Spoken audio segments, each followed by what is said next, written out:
જ્યારે કોઈ તમારો સાથ ના આપે તો સમજી લેવું કે તમે બધાથી કંઈક અલગ કરી રહ્યા છો. કોઈને કંઈક કહેવાની પહેલાં એ જરૂર વિચારી લેવું, કેમ કે તમારા શબ્દો કોઈની ખુશીઓને ખતમ કરી શકે છે.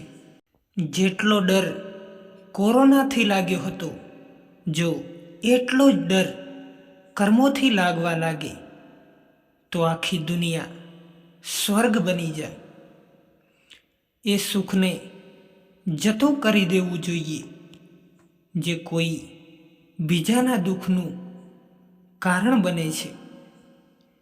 લોકો કહે છે કે પૈસા રાખો, ખરાબ સમયમાં કામ આવશે, અને હું કહું છું કે સારા લોકોની સાથે રહો, ખરાબ સમય જ નહીં આવે.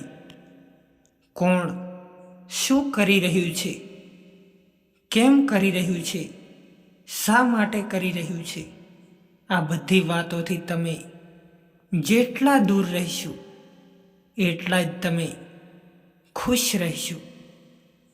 લોકો જીવતા માણસથી થોડી પણ વાત નથી કરતા અને મરી ગયા પછી હલાવીને પૂછે છે કે તું કંઈ બોલતો કેમ નથી. સમજવાવાળા તો આપણા મૌનને પણ સમજી લે છે અને ના સમજવાવાળા તો આપણી લાગણીઓનો પણ મજાક ઉડાવી જાય. જે તમારી ખુશીમાં પોતાના દુઃખ પણ ભૂલી જાય, એનાથી વધારે તમને પ્રેમ કોઈ નથી કરી શકતું. પોતાને સારા બનાવી લો. દુનિયામાંથી એક ખરાબ માણસ ઓછો થઈ જશે. સમયની સાથે ચાલવું કોઈ જરૂરી નથી, પણ સાચાની સાથે ચાલો. એક દિવસ સમય પોતે જ તમારી સાથે ચાલશે. સુંદરતા એમાં નથી કે આપણે કેવા દેખાઈએ છીએ, પણ સુંદરતા એમાં છે કે આપણે બીજા લોકો પ્રત્યે વ્યવહાર કેવો કરીએ છીએ. સંબંધો ક્યારેય મીઠો અવાજ કે સુંદર ચહેરો હોવાથી નથી ટકતા. એ ટકે છે તો દિલ સાફ અને સાચા વિશ્વાસથી. દુઃખ ભોગવવાવાળા તો આગળ જઈને સુખી થઈ શકે છે, પણ દુઃખ આપવાવાળા ક્યારેય પણ સુખી નથી થતા. જિંદગીની ઝડપ ઘણી વધારે છે. સવારનું દુઃખ સાંજે જૂનું થઈ જાય છે.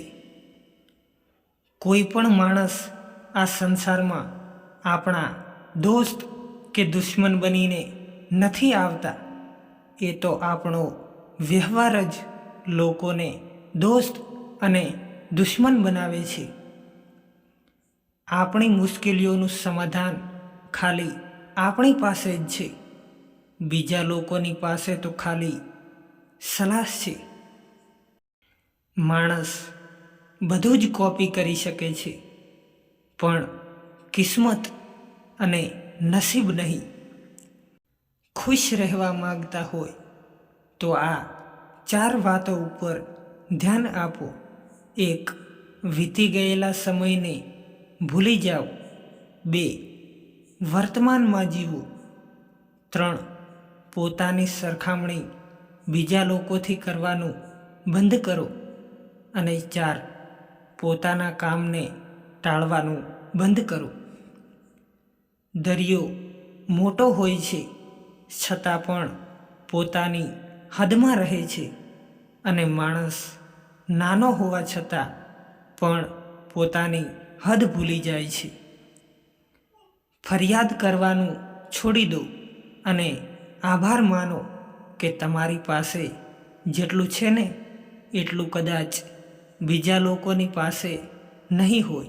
તો મિત્રો, તમને આ વિડીયો પસંદ આવ્યો હોય તો આ ચેનલને સબસ્ક્રાઈબ કરવાનું ના ભૂલશો.